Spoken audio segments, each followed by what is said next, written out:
As a truly global enterprise, our vision is not just global in size.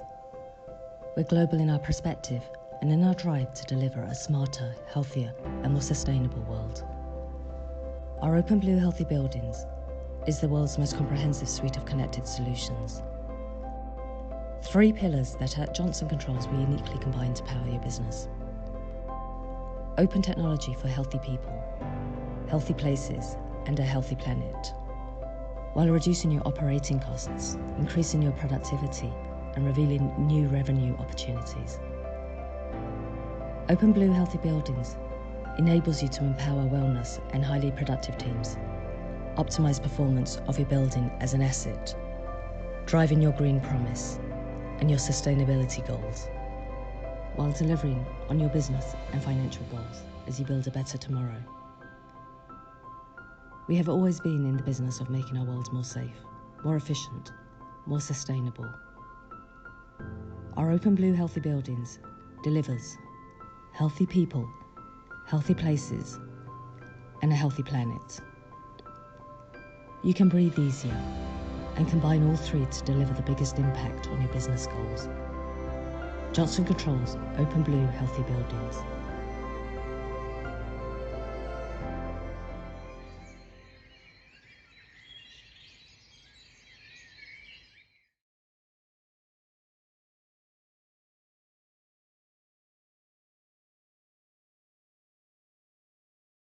Good morning and good afternoon, and welcome to Johnson Control, our Clean Air and Healthy Building seminar. So really excited to have all of you joining us. Thank you for your time and investing time with us. And today is really around the myths and the misconception of clean air. And it's what a privilege and what an honor to have one of the 2 most expert in this area of clean air, and that is Professor Tham. And Professor Tham is an associate professor of the Department of Built Environment, very famous really in Singapore and National University of Singapore around the great work on research and innovation in this area of clean air. So without further ado, let me welcome Prof. Tham. And again, thank you, Prof. Tham, for joining us, and the team and all of us are excited about what you have to share. Prof. Tham.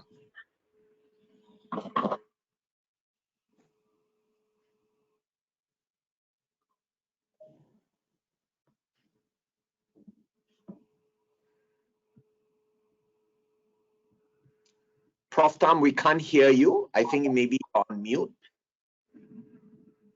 Okay, sorry. Are you able to hear me? Yeah, we can hear you right now. Thank you. First of all, I would like to thank you for your very kind introduction and to give me this opportunity to share a little bit of what I'm very passionate to do. So I've titled this talk as the value proposition of good indoor air quality. So basically, it is about what value do we think we can extract out of this. So I'm going to actually cover a few points. I will go to ask ourselves, if there is proposition, first of all, in air, then what about good indoor air quality? In order to answer that, we need to understand the interaction between man and the indoor environment. So I spent some time in that. And then very quickly also to show that this is not just something to talk about qualitatively, but it is something that is measurable and quantifiable. And in the end, I hope to convince you that there is indeed value proposition for good indoor air quality. So first of all, we all understand air, and I'm talking about air basically in the environment that we breathe, that we can actually feel. So I put here 3 examples of how man has actually harnessed the value proposition of air. So beginning with flights, we all travel. We know that although it is now temporarily put in some difficulty in terms of flights, but business travel, air freight, connectivity.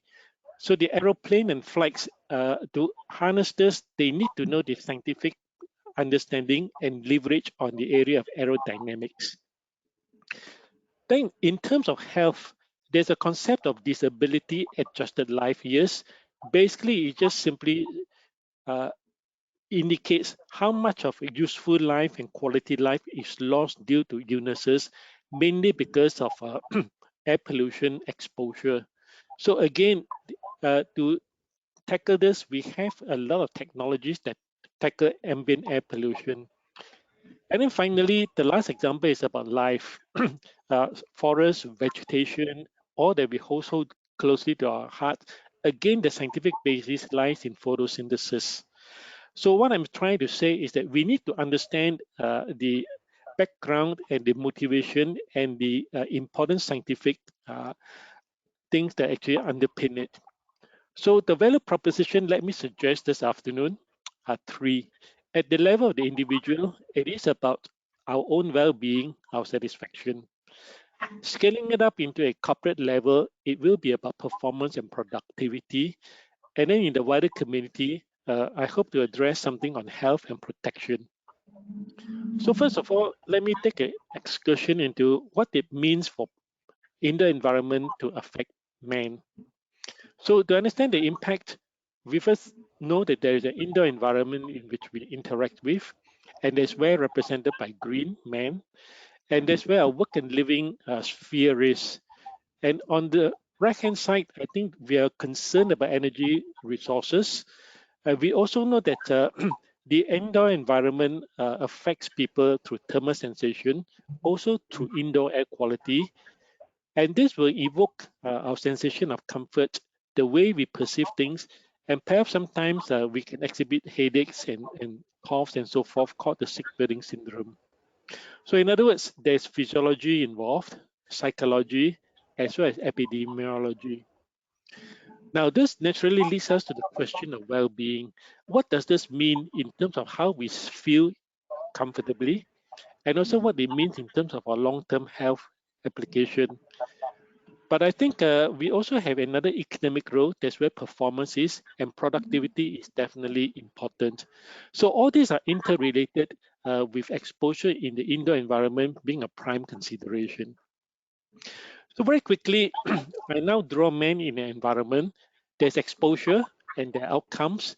And for us as an individual, we perceive and we also have our level of satisfaction. So in general, this is what we mean by health and well-being. So there are the exposure side. You see the physical, chemical, biological, and environmental contaminants. You see on the perceptual side our sense of satisfaction. And you also see in terms of the outcomes, whether we are experiencing health symptoms or productivity and so forth. So from the one hand, there's a psychosocial dimension, but on the other hand, there's the medical, economic, and behavioral response to it. So there are means of quantifying this. So we have this diagram itself. In order to quantify, we are really trying to see what are the impacts and the relationship between exposure and outcomes. So for this, the quantification and the establishment of the relationships will help us to actually think about mitigation, which I believe the second speaker is likely to talk a little bit more about. So for us, in order to quantify this, we need to measure, and all of us may have heard of audits of some sort. So we do have indoor environmental audits, which are well structured, systematic. We bring in instrumentation and we bring in objective measures so that there is no debate about the exposure in terms of, say, carbon dioxide levels or the bacterial levels or even the particulate or dust levels that we are experiencing. Then, of course, we don't stop at just measurements because measurements is instrumental, but we also are aware and we put a lot of emphasis on people. So that's why we survey them, we talk to them, we ask them, how do you feel? What are some of the things that you are not satisfied with?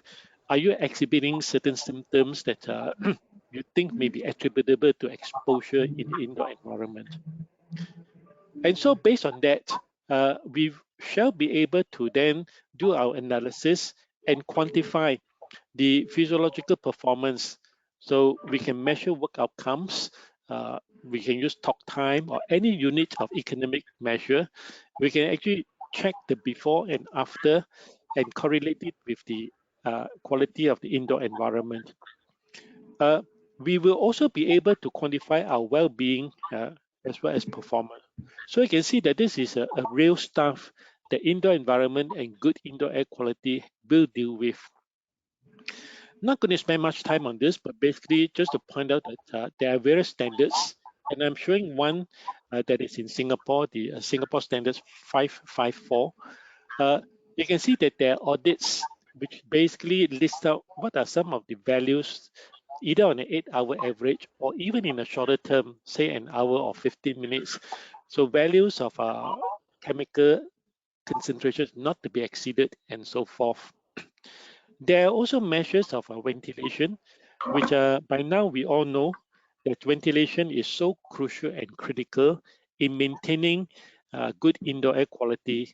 First of all, in diluting the bioeffluents that each of us generate, diluting also the contaminants associated with processes, and more lately, diluting, say, for example, any disease or airborne disease fragments that we may be experiencing because of the, say, COVID-19. So boiling down to it, in a sense, it is air in an occupied space to which is substantial majority, and we're talking about exceeding 80%. They express no dissatisfaction and are not likely to have known contaminants at concentrations leading to exposures that pose a significant health risk. So the objective sensory part versus the objective measurable part. So perception and satisfaction are important, and we also deal with that with the concept of perceived air quality. So let me now come down to the crux of the issue of this afternoon's discussion about the value proposition. So coming back to the individual level, I make reference to the well building standard, which I think many of us are familiar with. So it begins with the body, and you see here all the systems ranging from the cardiovascular, that's our heart, down all the way to our endocrine, immune system, and so forth. So there is a good mapping, recognizing that body systems actually lead to wellness. Then the next concept that we want to understand is that amongst the factors that affect well-being, 4 of them, air, light, thermal comfort, and sound, relates to the indoor environment. So basically, we now zoom in on 4 of the 11 factors that contribute towards wellness. So in order to understand that, we have a slightly complicated chart, which I'd like to maybe go through to explain this. Think of this as 3 triangles. So the first triangle is the environmental exposure. And because there are sources of pollutants, there are people, and there are things like ventilation, dampness, temperature, which may affect the amount of concentration. But the main thing is that in the indoor environment, we are now exposed to what we call environmental exposures. Then we move on to the second triangle, which is about people. Once exposed, there is an uptake. Mainly, we can think of inhalation as we breathe in the air. And we can also think of our skin and even our eyes, through which the chemicals and biological contaminants may actually get into our body. So what this suggests is that because of exposure and these pathways of ingestion, there will be things going into, firstly, our lungs and then into our blood, from our blood into the various organs. And that's why you recall that the earlier identification of the various bodily systems, they then react to it. We can measure them, and these are the biomarkers, whether in saliva or blood.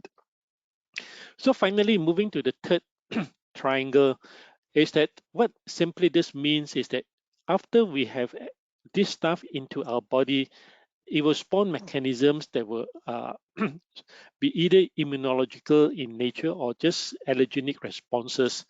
But it manifests itself in health effects. So you can see asthma, you can see deterioration of health. Therefore, what I'm suggesting to you this afternoon is that when we look at the various motivators that we do see impacting our indoor environment, the ultimate chain goes down to the consumer, you and I, that will basically manifest itself into health effects. So at the individual level, the value proposition is really about our own well-being, our own life, what we wish upon ourselves. I think that is enough reason for us to contemplate why good indoor air quality at the very beginning, the source of things, now becomes a very strong value proposition, even at the individual level. So let me now move on to the corporate level, where we talk about productivity. There is much work already done, but this diagram suggests that if there is exposure to poor indoor air quality, it is going to affect work performance.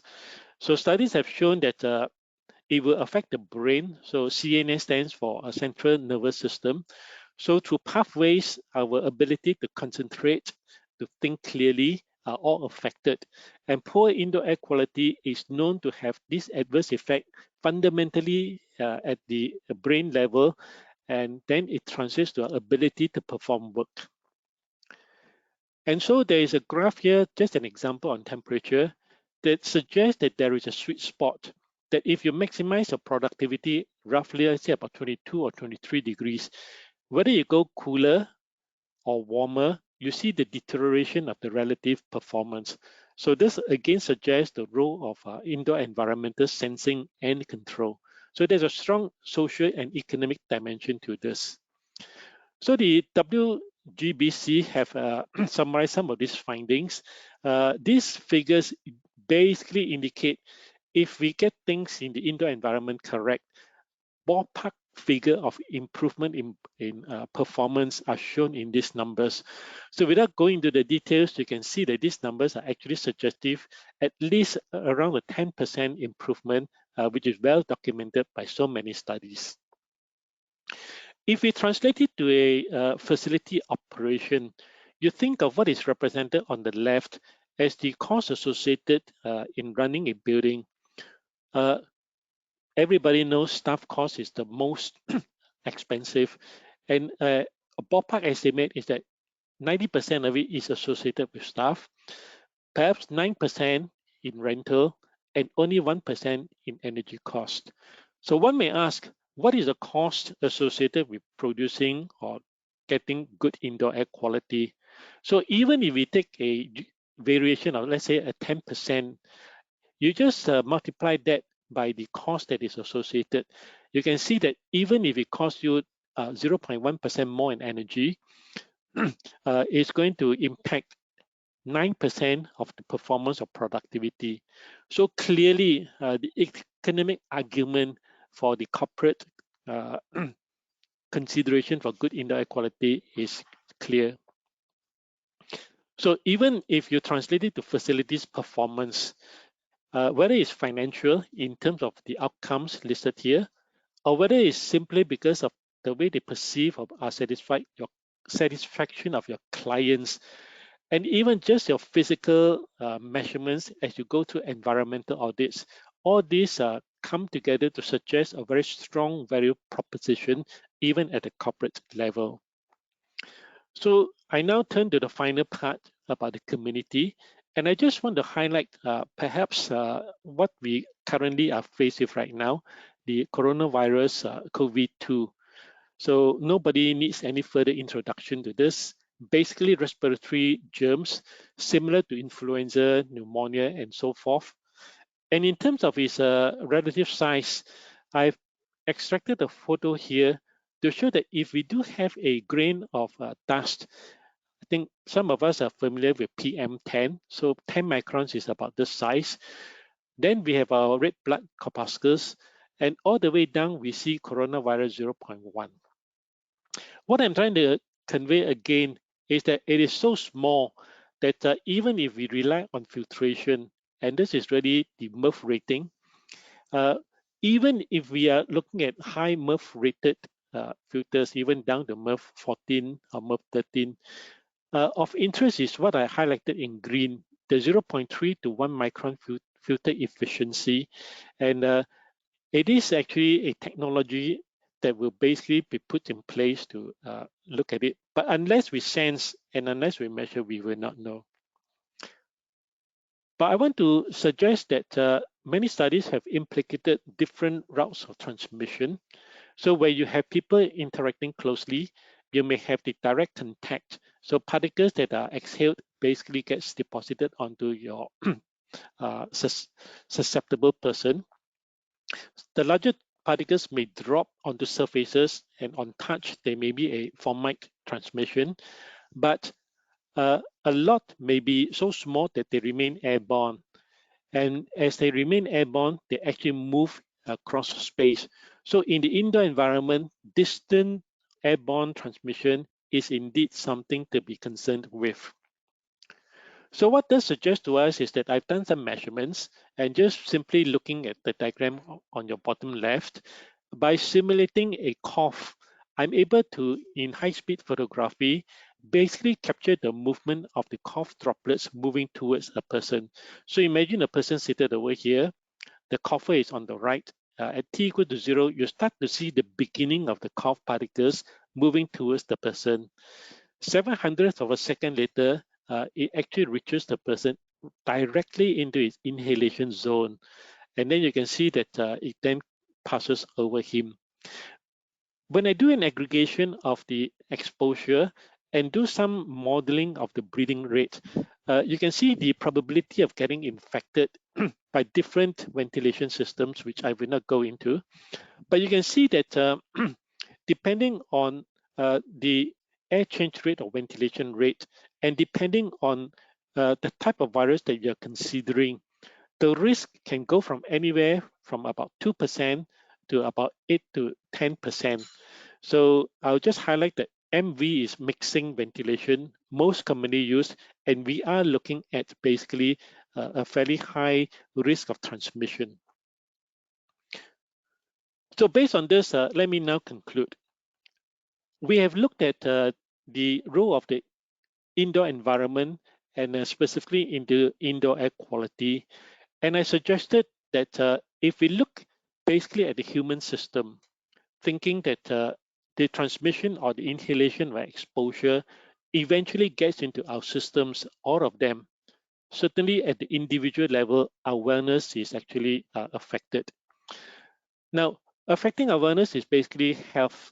And I come to an equivalent of a Maslow hierarchy, saying that this is really well-being right at the apex that we aspire towards. So our building codes and standards is really dealing with comfort and sufficiency. Any building permitted to operate is only at this level. But I do think that the value proposition is when we give delight or pleasure to people, and if we really take their well-being right to the apex. So at the individual level, this is the value proposition. At the corporate level, these numbers suggest that it is something really is a no-brainer to really invest in. And finally, at the community level, conferring that protection actually give us a lot of leeway and mileage in terms of the proposition. So in sum total, whether at the individual level, corporate level, or a community level, there is very strong value proposition of good indoor air quality. So with that, thank you for your attention, and I'll pass it back to Elvin for a summary and maybe invite questions from you. Thank you very much.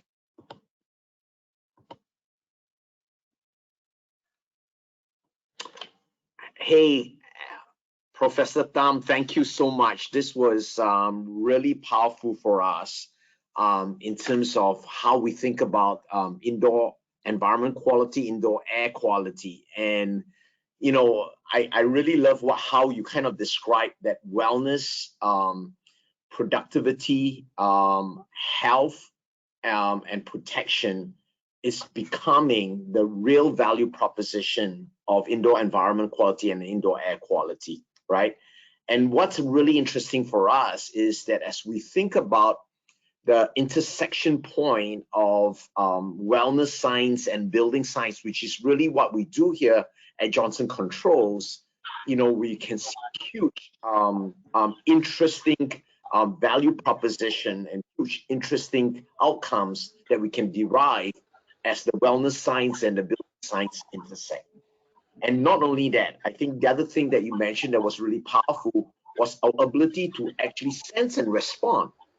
And as a result of that, able to pick up the key social and economic impact if we actually do this right. So again, thank you for your time and really thank you for your insights. Very powerful for us. But with that, we wanted to also introduce BT Lim, who is our Director for HVAC Solutions. Will share with all of us in the audience that, from the insights that Prof. Tham has given us, how are we then leveraging the available solutions today that we can actually address and really generate those impact, generate those value that we talk about for indoor environment quality. To you, BT. Okay, thank you, Prof. Alvin, as well as Prof. Tham for giving us insights of clean air solutions. So I'm very excited because I see the attendees now is about 131, and it's a lot of people attending. Yeah, very excited. So again, thanks for your time to attend this presentation this afternoon.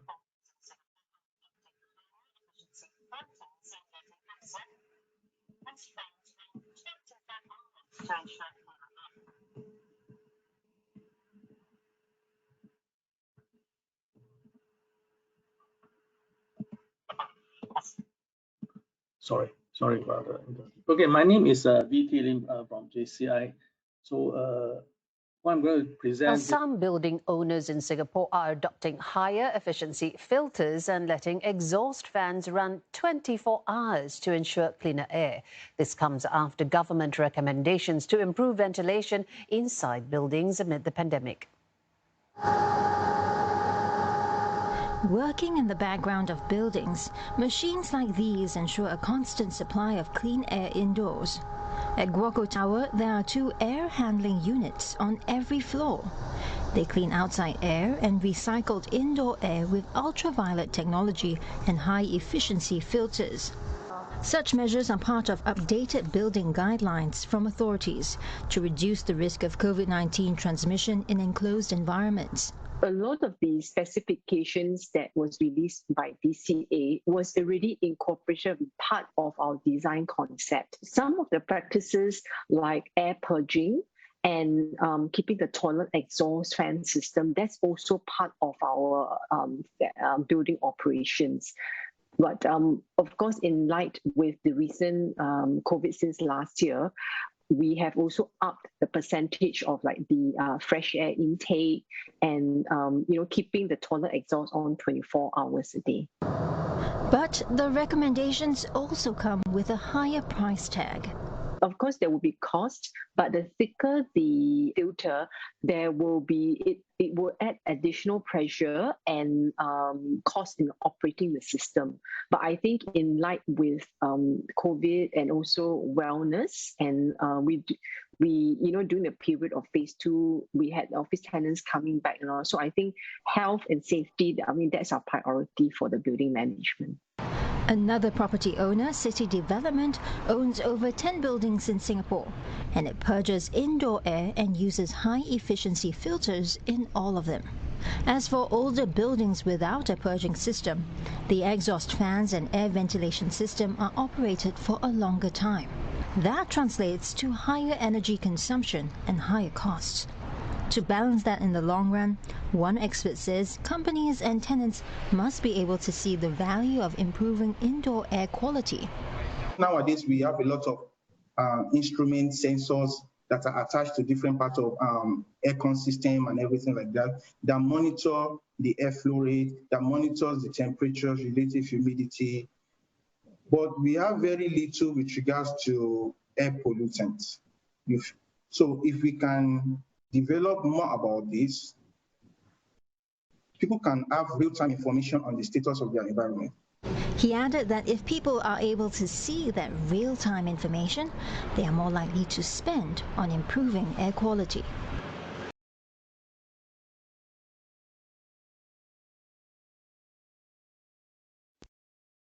Yeah, right, thank you. So that video clip is supposed to play on my third slides due to some technical problems. I apologize for that. So again, thank you again, Prof. Tham, for giving us an insights to the clean air solutions. I'm excited to present this afternoon. So my name is BT Lim from Johnson Control. So my subject for this afternoon presentation is clean air solutions for healthy buildings. So I hope all of you like it, and I really okay. There are some questions. Once in a while, I will take a look at it because we are talking to right now. There are about 131 attendees, so apologize for that. But we will answer your question at the end of this presentation. So the lineup for this afternoon agenda is I'll talk a little bit of a clean air definition, just to re-emphasize what Prof. Tham has mentioned just now. And also just to elaborate a bit, what is the clean air is important to us, the benefits, what are the solutions to deliver clean air. So I also give some case study as far as Uvgi and Electrostatic Precipitator, the test results, some codes and standards to ensure clean air, and follow up by the Q&A sessions. Okay. So just a bit of recap about just now the video clip is actually show air by. Sorry, BT, you need to reshare your screen. BT, you need to reshare your screen. Reshare my screen. How to share?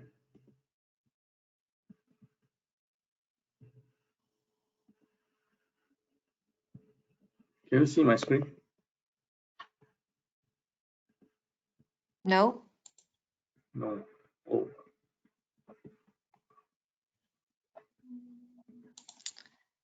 It's okay, I can share my screen and I pull out the deck from you. You just let me know when to go to the next page. Yeah. Now it's the fourth page. Yeah. Fourth page.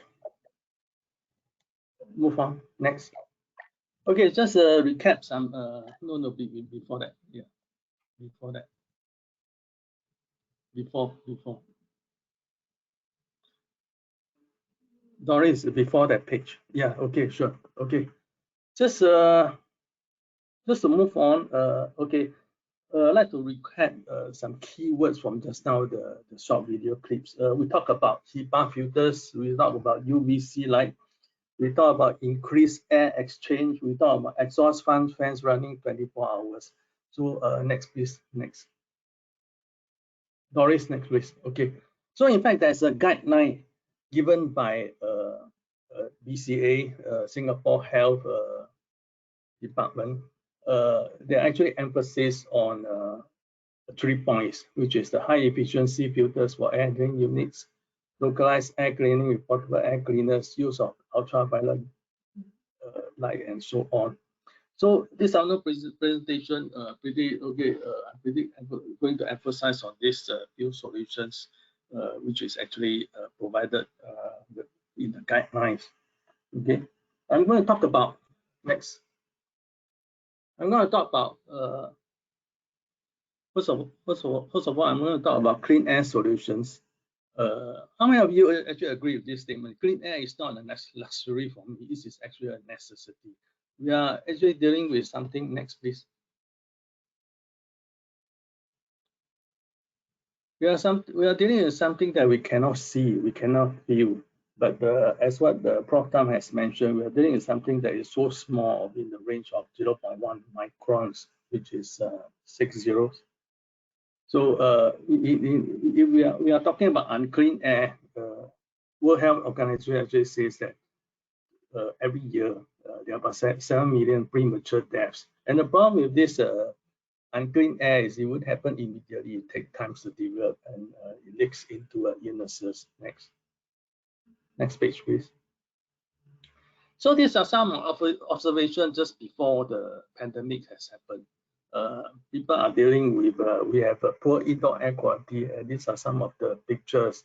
actually they are the breeding beds for bacteria, the decoys, and then we are talking about due to lack of regular maintenance, and these are actually breeding beds for bacteria and viruses, as well as some other things like molds and things like that. So next, we're also talking about air ducts. So such air ducts are also breeding beds for germs, bacteria, and things like that. And that's also even before this pandemic has happened. And most of them actually happen in the old buildings. We're also talking about cooling towers. Some of you may also heard of legionnaire disease. There is also a kind of very deadly disease due to the lack of maintenance. But once after the pandemic has happened, things has changed. Whether it is an old buildings or new buildings, the viruses still gets into the air conditioning system. As an employee myself, the more you understand air conditioning system, okay, the more you actually will appreciate how the virus can travel from one place to another easily through the design of the air conditioning system. I will show you a typical air conditioning design sketch later on in my presentation. Next page. Okay, these are some of the So in short, for clean air definitions, clean air is essential for our healthy lungs. The American Lung Association works to ensure that air we breathe is clean and safe for harmful pollution. Okay, so we're actually talking about indoor air quality and outdoor air quality. Outdoor air quality is something we cannot control. So the good thing is we spend most of our time indoors. So we are for this afternoon presentation, I will emphasize more on the indoor air quality. Thanks. Next page. Yeah. So why is clean air important? We are basically dealing with three things here: particulates, PM 2.5, PM 5, or PM 10, which is very popular before the pandemic has happened. We're also talking about gases, which come from the VOCs, cooking, odor, and things like that. And then we are talking about microbial, which is bacteria and viruses. We have heard of good bacteria and bad bacteria. Good bacteria are things that help us to digest in our stomachs, but there are also bad bacteria around. So I never heard of good virus, but most of them are bad virus. I would say all of them are bad virus. We're talking about this. So molds and fungus also happen in the buildings, and then penicillins is also one kind of a mold. So, but they are also bad molds and bad fungus we're talking about. So for indoor air quality, we're actually dealing with these three subjects: fungus, molds, bacteria, virus, as harmful gas, as well as the particulates. Next. So just to elaborate how these particles travels in the air. So viruses typically are in the range of less than 0.1 microns. And they are so light, and then according to some study, it takes a long time for them to settle. So for 0.5 microns, it takes about 40 hours. 41, some studies say that it takes about as long as 41 hours. For 1 microns, it takes about 12 hours, 3 microns, 1.5 hours, and so on. So what does it imply? Means that you will take, with the help of air conditioning system, these particles or viruses, when they attach to some particulate matters, with the help of the air conditioning system, it actually will propagate and travel around the whole buildings. So one particular guy in one particular floor is easily to transmit the viruses to another floor, something like that. So at the end of the day, the whole building will be infected. This is how the air conditioning system is. I remember when I was back in Beijing, there's one because most of the building now they don't design with open window concepts. So there are no windows in fact. So we talk about sick building, like I mentioned to you just now, even before the pandemic. So because of the in fact, everything all comes together. The humidity, the lack of maintenance, and but somebody got infected with some cough or influenza and start to spread to other building. That's what this sick building we are talking about.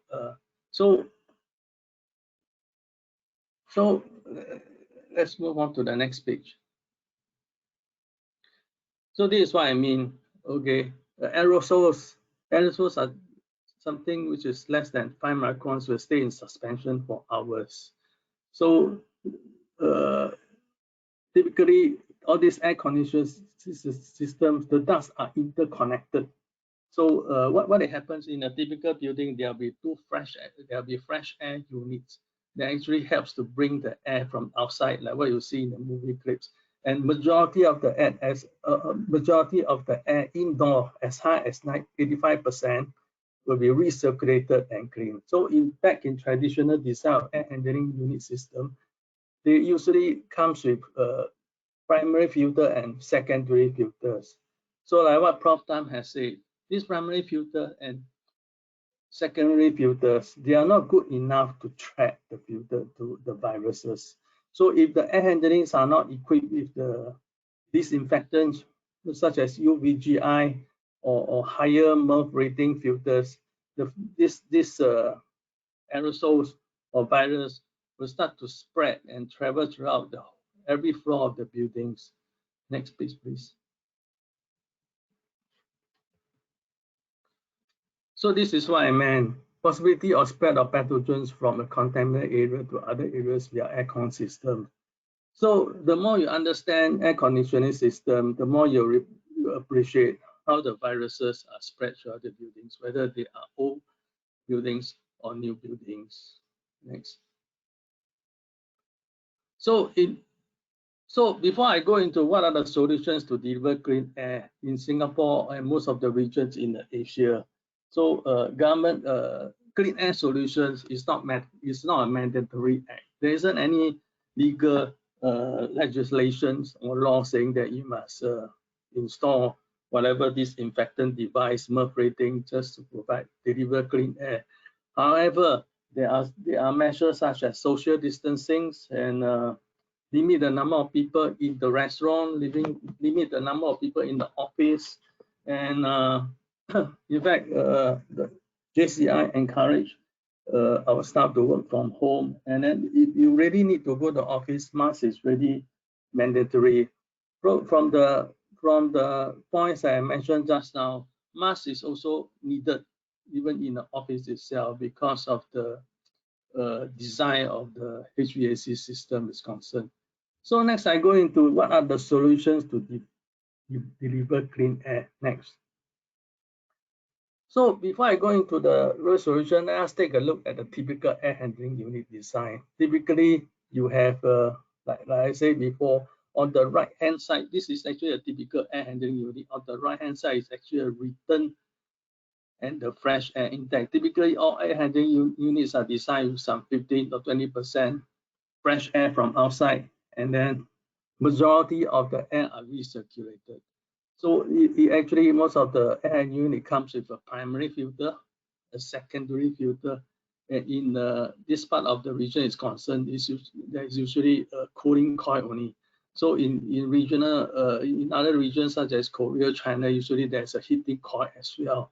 So after that, there will be a blower section, and that delivers to every different floor of the buildings. So some of the building has 1 or 2 such air handling unit, and some of the building has one that deliver to different floor. Next. So let's take a look at the typical fan coil unit design. Oh, sorry, it's not here. So let's take a look at the typical, there are a few different types of standards as far as air handling unit filters is concerned. So in the US, we call it MERV rating. It ranges from 1 to 3 all the way to 14. The higher the MERV rating, the thicker, like what you see in the movie clip, the thicker as more cost. It is able to, and efficiency is also higher. It is able to trap but not kill the smaller particle as well. So when we talk about in China, European, there are also different ratings. We talk about G rating, G1, G2, G3, G4, and F7, F8. There's actually a cross-reference table below, which actually helps you to remember. Some of the air handling unit, when you purchase, it comes with this kind of Asia rating, and some actually use the X-ray MERV rating, but they are equivalents. Okay. So, and most of the engine unit, as far as we are concerned, before the COVID, they are equipped with a pretty low MERV rating. They usually come with a G3, G4, or MERV 3, MERV 4, and some even 2. And for the secondary filter, it may be slightly higher, MERV 7, MERV 8, and that's before the pandemic. So if you ask me whether it is enough, it is actually of no use as far as trapping the virus is concerned. So, so as of today, so like what I showed you just now in the recommendation guideline provided by Ministry of Health and NEA, so they actually recommend all the ASU to, it's not mandatory to upgrade the secondary filter from MERV 7 and MERV 8 to at least a MERV 13 or 14. Of course, all these higher ratings filters, it comes with a price. It is more expensive. It is thicker and what we so call higher pressure drop. So the motto of the AHU will have to work harder. So and that translates into higher energy costs as well. Okay. Next page, please. So this is another page where we typically talk about how small and what are the things that we can capture using different grades of this filter.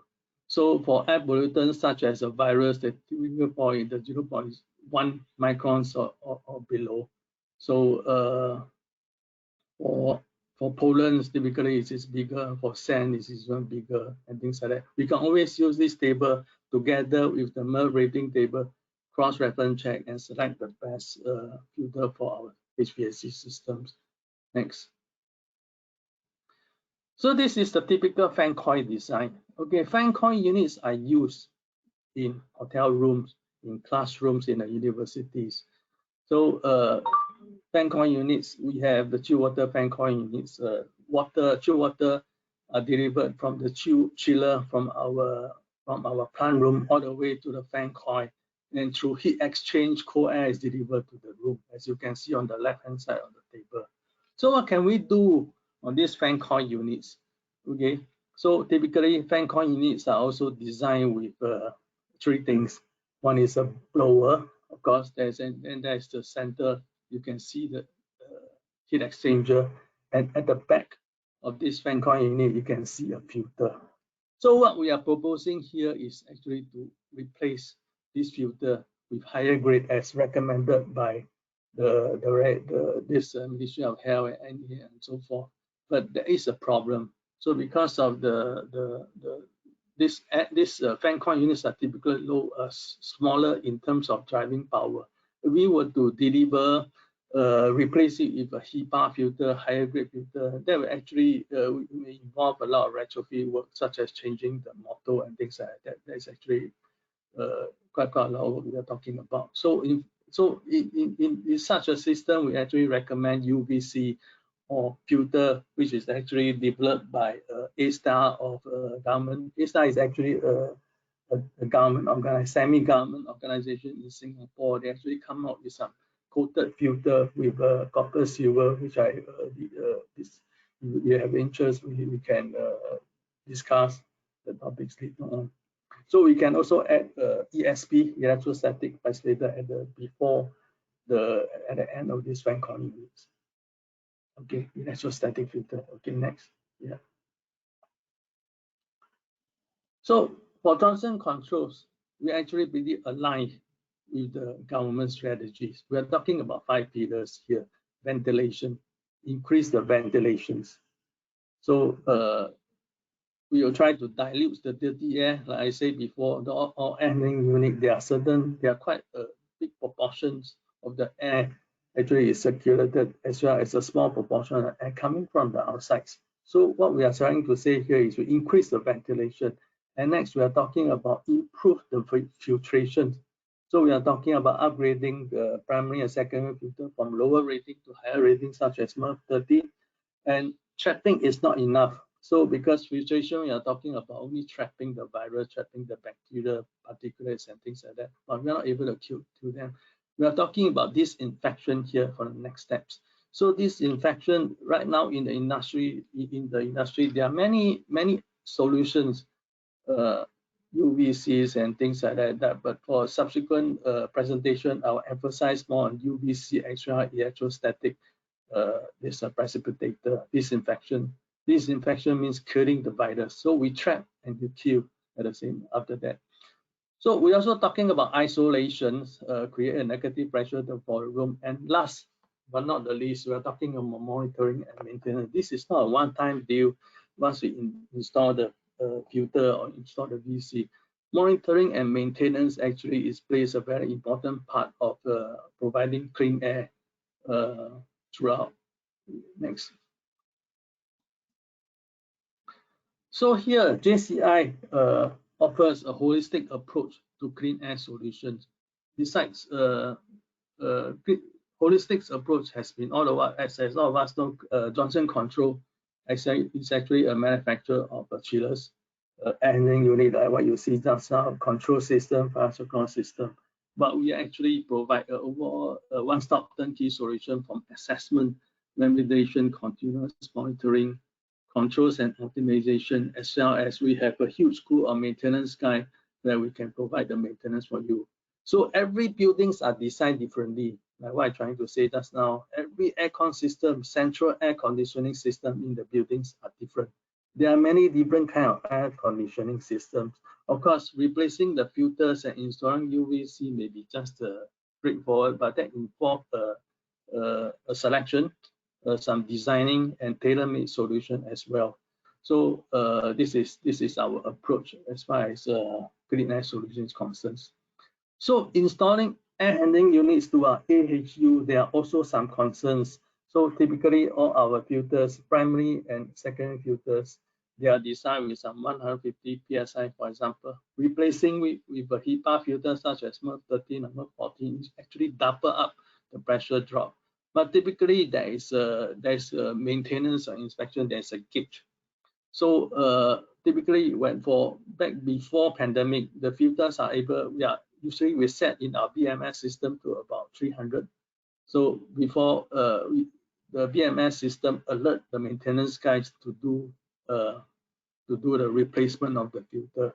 So for an air handling unit system, we are typically with 500 PSI. That means 500 minus 150 I talked about just now before the pandemic. We still have 350 allowance before the next filter change is carried out. So if the replacement of the MERV 13 or 14 filter, that actually reduces the gap, because I talked about just now the pressure drop will increase from 150, let's say, to 300. We left about 200, meaning to say that the interval of filter replacement will be higher. So like what you have seen in the movie clip just now, replacing with a thicker, higher grade filter actually increase operation cost as well. So in some of the cases, installing a high efficiency filter to existing unit may also require the change of the motor.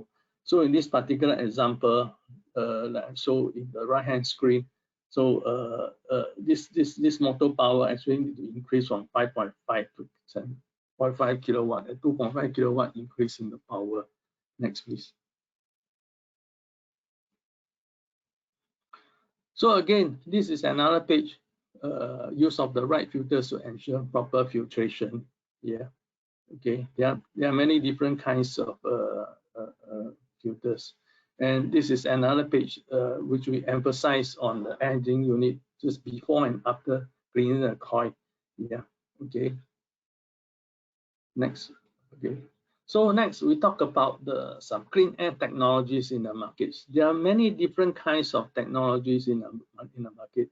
Back before the pandemic, my interest is actually study on different HVAC solutions. So when the pandemic starts, I start to look into the different kind of a solution offered in the market.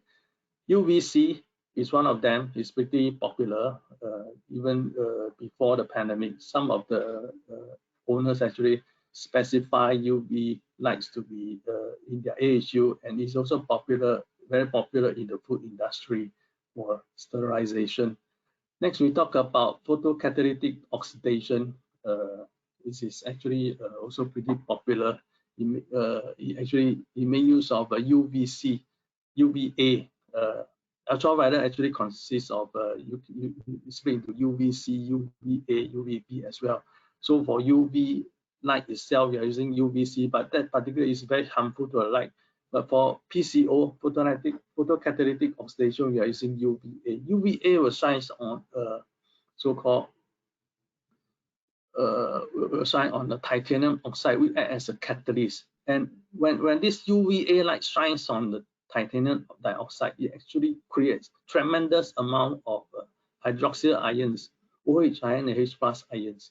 So these ions, naturally, you react with bacteria, viruses, PM, particulate matters, and it becomes a harmless carbon dioxide and water. This is how it works. But I'm not going into detail for today.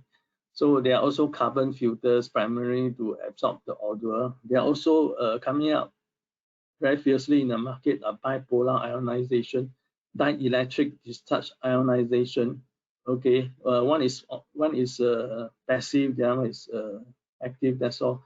Then we also they are very common in our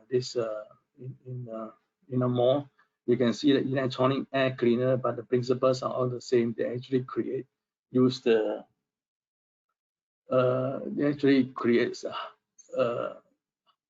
high static to create positive and negative ion, and at the end, but they all combine together. They actually put it in a box and deliver clean air. The principles are all about the same. Next page, please. So now I thought a little bit on UVC, because this is one of the measures as strongly recommended by the local regulatory. UVC, how it works is actually destroy germs. It works by destroying the DNA. So the virus itself are not able to propagate and actually sort of control the disease in that sense. Next page, please. So like what I say, ASHRAE actually recommend installation of UVC in aircon system as a viable means to disinfect the viruses.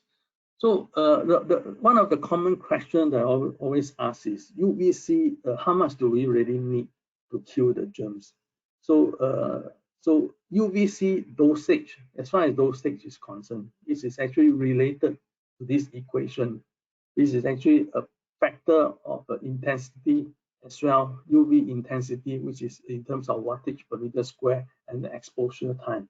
So the smaller the UVC rating it is, you take a longer exposure times. So the stronger it is, the lesser, and vice versa. Go next page, please. So there's one study, okay, by some organization listed below in this table. So what they have done is they have done a study on this UVC as regards to how much of a wattage, or in this case, if they use joules per meter square, is needed to kill this coronavirus. So according to this study, it is about 27 joules per meter square. Okay, next please. So next, according to this table again, there's this UV ratings. So we are talking about 13, 14, 15 here. So when we talk just now, just before this table, we are saying that we need at least 27 joules per meter square, which is slightly above URV 13.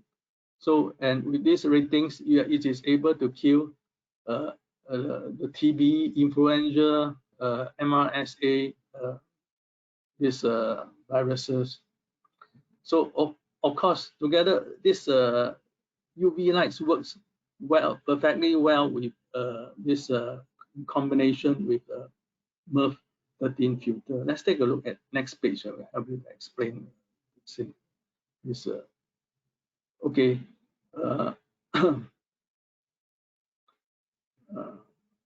Okay. So we are talking about when we use the high efficiency filter of MUF13. So we are able to kill we are able to trap a bacteria or virus, which is typically in the range of 0.3 to 1 microns. Next page, please. So here, okay. So assuming we have a 1 million this particular count, then it goes to, here we are talking about MRSA virus. So if we use a combination of MUF13 as well as URV13, you have a remove. If we use a MUF13, which typically has a removal rate of 85%, okay, so there's a balance of 150,000. After you go through the ERV13 Uvgi lamps, you actually, which has a removal rate of 99%. So at the end of the day, in combination using the MUF filter as well as a Uvgi, you have a total removal rate of 99.985% clean air. Okay, next. So if let's take a look at this. If you were to use a combination of MUF13 as well as Uvgi when we were to combat this coronavirus. Same thing, we use the MUF13 filter as well as Uvgi, you have a 98.5% of removal rate. So this combination looks pretty promising.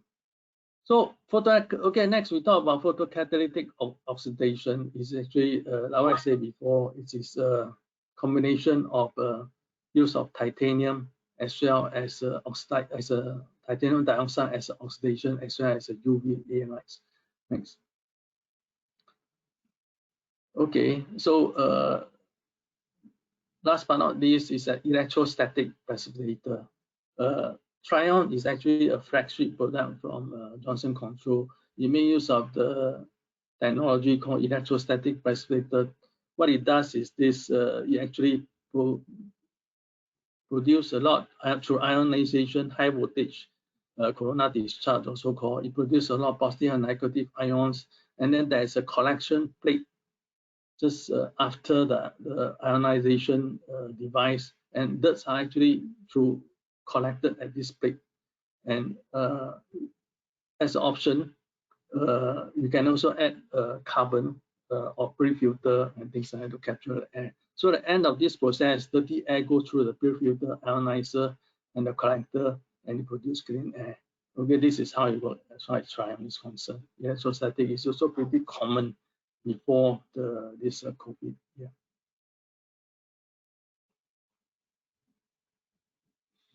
Okay. Okay, next page. Yeah. So what I'm trying to show here, electrostatic precipitator, there are actually retrofit options for existing FCU and air handling unit is concerned. Okay, Johnson Control offer those kits, so-called ESP kit for existing air handling unit. Yeah. Next. So for the next couple of slides, I will show you, this is actually what I'm trying to say just now, actually for isolation purposes. Next page, please. Carbon filter, okay, next. And the list goes on. There are many similar devices and bipolar ionization. Next, please. Okay, of course, last resort is if everything is not available, put on the mask at all times. That is actually the last line of defense for yourself. Okay, next. Okay, next.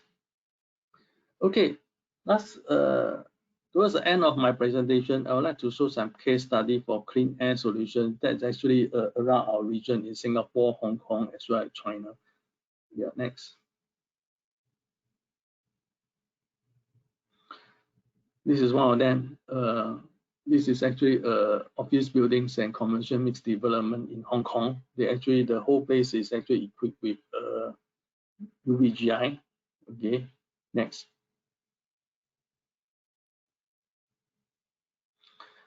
Other places such as Dubai, NTU Research Support as well. This Anti-Corruption IMM Jewel Tower Complex, Taiko Complex of Hong Kong. These are the popular places all in the region equipped with Uvgi solutions. Next. Okay, next. These are some of the examples in Trion for Trion installation. They are very popular in China. Trion Electrostatic Precipitator. They are installed in most of the airports, MRT projects, and hospital as well. Okay, next. Okay, we have available all this brochure because we have prepared all this brochure. If you need, right, send an email to us. We will give you more details about all this solution that is provided by Johnson Controls. Okay, thanks.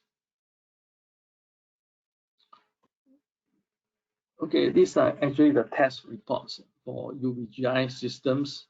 Okay, in terms of reducing bacteria and fungus counts. As you can see in the table, bacterial count has reduced tremendously, 95%. This is actually one of the examples in the local Feng hospitals.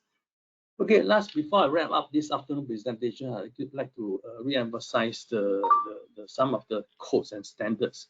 Okay, everything has a standards and codes as our human body. If we talk about blood pressure, 80/120 is a pretty good blood pressure. And when we talk about indoor air quality, we also have standards. How good is good, how bad is bad, is all stated in this SS554. And as well as we are talking about Singapore standard. If we talk about universal, American standard, we have this 62.1. Next page, please. So they have, outline in terms of thermal comforts parameters, chemical parameters, biological parameters, and the list goes on. Yeah. Next page. 62.1 S-ray. This is actually American standard. Every country has their own standard as per se. Yeah. 554. Okay. Last. Okay. Yeah. That actually wraps up my this afternoon presentation. Thank you very much for listening to my speech. So before I end this presentation, we actually have three questions. So which type of technology you would like to pursue more?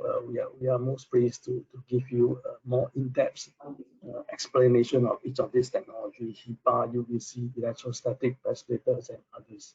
Yeah, okay. So yeah. So thank you very much. Hand over to you again, Prof. Alvin. Yeah. Hey, thank you, BT. Really appreciate giving us those insights and the solutions that we have. And let me just welcome the quick poll just to make sure that you see the questions, and if you could please select and so that we understand your feedback and we understand the poll that you're taking. So with that, let me quickly just jump to the questions because I know that we have exceeded our time, but we'll try to answer the question as much as possible.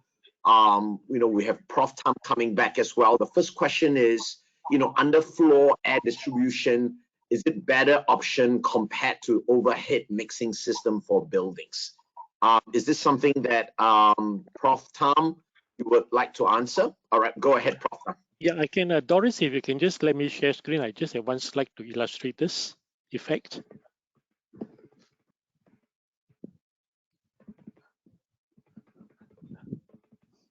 Okay, thank you very much. I think it's a very good question whilst we wait for the slide to come up.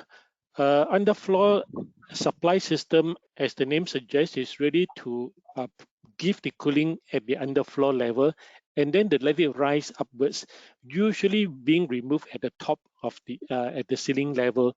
So there is a natural sort of gradient that is actually being generated. Doris, am I? Yeah, we can see your slides. Yeah, we can see your slide. Okay, very good. So this is one chamber that I've used in my university, and you can see the underfloor supply actually in all these circular diffusers. Now, the short answer is that at steady state, because of the thermal stratification, you may have a layer of air that is probably stagnating and may not move very much. Now, the worry is that if this stratification occurs long enough, you can well imagine that any breath or any exhalation may be trapped in the stratified layer. So if the stratified layer is at the breathing zone, then unfortunately you are exposing people to a lot of this pollution. So I think the design and operation of the UFAD needs to be very carefully considered. So I think that's the short answer to your question. I'll take the next question as well. The next question is about the air change rate. So for air change rate, we are talking about the number of air changes in a room. That means how much air is being supplied to a room. So say typically a 6 air change rate simply implies that there are 6 times of volume being introduced into the room in 1 hour. Now I want to make it a point that the total air change comprises 2 components. One is actually recirculation and the other is ventilation, which is required by ventilation or standards. Now, unfortunately, the ventilation part, I think as BT has mentioned earlier on, may be no more than 10% and typically around that ballpark.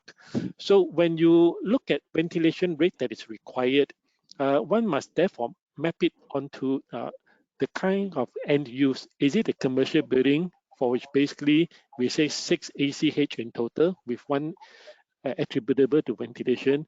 But if you're going to healthcare facilities, hospitals, for example, they will go for 12 air changes per hour with at least about 2 air changes in ventilation.